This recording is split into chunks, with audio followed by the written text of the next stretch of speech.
Je promène mes chiens en laisse, oui. Même aux Philippines, même s'il n'y a aucun danger, même s'ils sont obéissants, même s'ils sont libres, c'est des boules mastifs. Aucun souci d'avoir des boules mastifs en liberté. C'est un chien extrêmement doux, extrêmement calme, qui se maîtrise parfaitement, sauf évidemment si on essaye, sauf si on est nerveux envers son maître. Mais j'ai donc cet Écossais à qui j'ai vendu un chiot il y a, il me semble, 4 ans en arrière, et qui aujourd'hui est parti des Philippines pour s'installer en Écosse,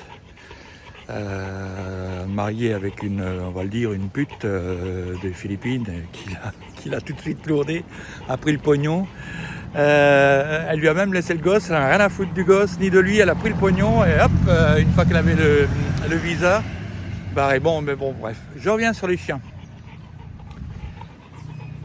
L'autre jour, il s'est fâché avec moi parce qu'il m'a dit « Pourquoi tu promènes les chiens en laisse, toi qui les connais si bien, les chiens t'écoutent parfaitement, à la commande, machin, ils courent pas, ils s'enfuient pas, pourquoi tu leur mets une laisse ?»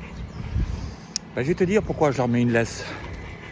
Parce que je suis responsable, lorsque je sors avec mon chien, de rentrer avec mon chien. Et aujourd'hui, le problème, c'est pas mon chien. Le problème, c'est les fils de pute qu'on peut rencontrer.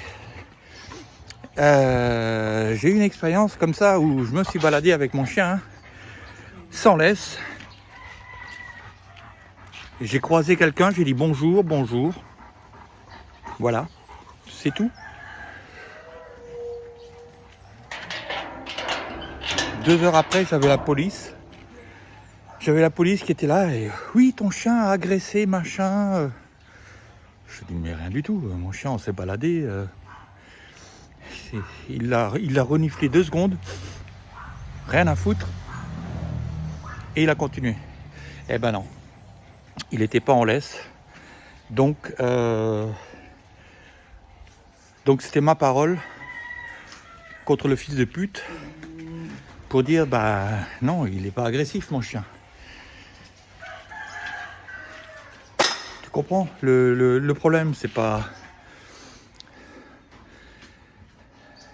T'as tous ces mecs là qui ont des diplômes et ils se prennent pour les champions du monde. Je comprends le chien, je sais mieux que toi, j'ai lu plus de bouquins.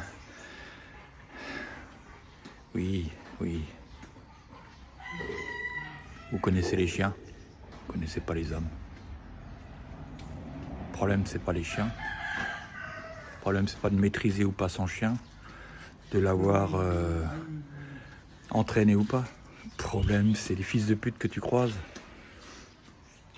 Et c'est là où pratiquement chaque fois que je rencontre un entraîneur canin, qualifié, même les K9, les machins. Ah oui, là. Pour lobotomiser un chien, il n'y a pas de problème. Number one. Mais comprendre le monde dans lequel évolue le chien. C'est-à-dire savoir qu'un muse-merde, c'est un muse-merde. Savoir qu'un Somalien, ça a un QI de lapin qui a pris 15 cartouches de plomb dans la tête. Enfin, je veux dire, il faut dire les choses. Donc, faire de l'entraînement et de la propagande sur oui, avec moi le chien il est obéissant.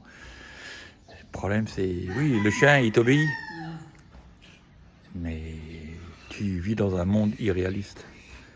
T'es à moitié woke, bobo, socialiste. T'es pas dans la vraie vie. Dans la vraie vie, un chien entraîné ou pas entraîné, obédient ou pas obédient, en laisse.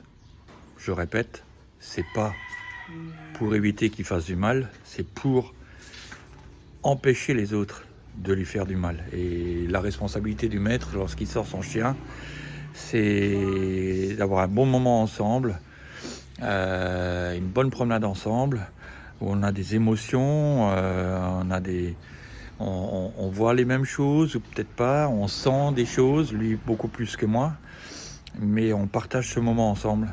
Et l'important, c'est de revenir ensemble et que tout soit bien passé. Parce que je répète, c'est pas que j'ai pas confiance dans mon chien. On ne doit pas avoir confiance en l'homme, le fils de pute que tu croises là. Lui, c'est une merde. Faut partir du principe que c'est une merde. Sinon, tu vas finir manger. Et si tu finis pas manger, en fait, ton irresponsabilité va faire qu'il y aura un cœur brisé, une vie brisée, voire deux. Donc je répète, ton chien, entraîné ou pas entraîné, K9 de mes couilles ou boule massif, et que tu es le meilleur maître du monde et que tu es tout seul dans la montagne et qui peut courir et il n'y a personne, tu le lâches. Si tu as une visibilité de au moins 1 kilomètre, pas de fourré, pas d'arbre, personne, tu le lâches, il peut se dégourdir. Dès que ça bouge, quoi qu'il bouge, même un piaf, un faisan ou un promeneur, tu le rappelles à la laisse. Parce que ton job, c'est de le ramener avec toi, heureux. Voilà, un petit coup de gueule pour tous les trous du cul qui me cassent les couilles avec leur science canine de mes couilles. Je vous bouffe au petit déjeuner, je vous prends les mecs. Allez, ciao.